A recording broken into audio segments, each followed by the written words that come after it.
Actually ഞാൻ കണ്ട China ഇതായിരുന്നു. കണ്ടോ, സത്യം പറഞ്ഞ ഇത്രയും മനോഹരമായ ചൈന ഒരുപക്ഷെ ചൈനക്കാർ പോലും ഇതുവരെ കണ്ടിട്ടുണ്ടാവില്ല. ഈ ഫോട്ടോസൊക്കെ കാണുമ്പോൾ നിങ്ങൾ വിചാരിക്കും ഇത് ഏതോ സിനിമയുടെ ലൊക്കേഷൻ ആണെന്ന്.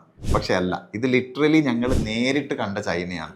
ഇതെല്ലാം തന്നെ ഞങ്ങളുടെ കൂടെ ട്രിപ്പിൽ ഉണ്ടായിരുന്ന ലത്തീഫ് നാലകത്ത് എന്ന് പറയുന്ന സുഹൃത്ത് അദ്ദേഹത്തിന്റെ മൊബൈലിൽ എടുത്ത ഫോട്ടോസാണ്. ഈ ഫോട്ടോസ് മാത്രമല്ല, ഈ ഒരു ട്രിപ്പിന്റെ ഏറ്റവും വലിയൊരു പ്രത്യേകത അതിന്റെ ഒരു ഓർഗനൈസേഷൻ ആയിരുന്നു. ഞങ്ങൾ 60 പേര് അവിടെ എത്തിയ ആദ്യത്തെ ദിവസം തന്നെ ഞങ്ങൾക്ക് പുതിയ സിം തന്നു. അവിടുത്തെ മൊബൈലിൽ VPN സെറ്റപ്പ് ചെയ്ത് തന്നു. അലിപേ, പിന്നെ വിചാറ്റ്, അങ്ങനെയുള്ള സൗകര്യങ്ങളെല്ലാം തന്നെ ചെയ്തു തന്നു. അവിടെ ജീവിക്കാൻ ആവശ്യമായ ചെറിയ ചെറിയ കാര്യങ്ങൾ പോലും വിശദീകരിച്ച് പറഞ്ഞു തന്ന ഒരു ഓറിയന്റേഷൻ സെഷൻ ഉണ്ടായിരുന്നു. Camden fair, bullet train, glass bridge, market visits, ഇങ്ങനെ പല കാര്യങ്ങളും ട്രിപ്പിൽ ഉണ്ടായിരുന്നെങ്കിലും പലർക്കും ഈ ഐറ്റിനറിയിൽ ഇല്ലാത്ത മറ്റു പല സ്ഥലത്തും പോകേണ്ട കാര്യം ഉണ്ടായിരുന്നു. അതിനൊക്കെ വേണ്ടുന്ന കറക്റ്റ് സപ്പോർട്ട് മിലാന്റെ ഭാഗത്ത് നിന്നുണ്ടായിരുന്നു. പിന്നെ എടുത്ത് പറയേണ്ട ഒരു കാര്യം ഫുഡാണ്. ഒരു രക്ഷയുമില്ല. നമ്മൾ മലയാളികൾക്ക് ഏറ്റവും കൂടുതൽ കംഫർട്ടബിൾ ആവുന്ന അറബിക്, യമൻ, തുർക്കിഷ്, പാകിസ്ഥാൻ, ഇങ്ങനെയുള്ള ഫുഡാണ് ഓരോ ദിവസവും ഈ 60 പേരും കഴിച്ചത്. അപ്പൊ സത്യം പറഞ്ഞ ഈ 10 ദിവസം കംപ്ലീറ്റ്ലി സ്ട്രെസ് ഫ്രീ ആയിട്ടുള്ള ഒരു എവർ മെമ്മറബിൾ ആയിട്ടുള്ള ട്രിപ്പായിരുന്നു. എനിക്ക് മാത്രമല്ല, ട്രിപ്പിൽ ഉണ്ടായിരുന്ന എൻറ്റയർ 60 ആൾക്കാർക്കും. അപ്പോൾ വൺസ് അഗെയിൻ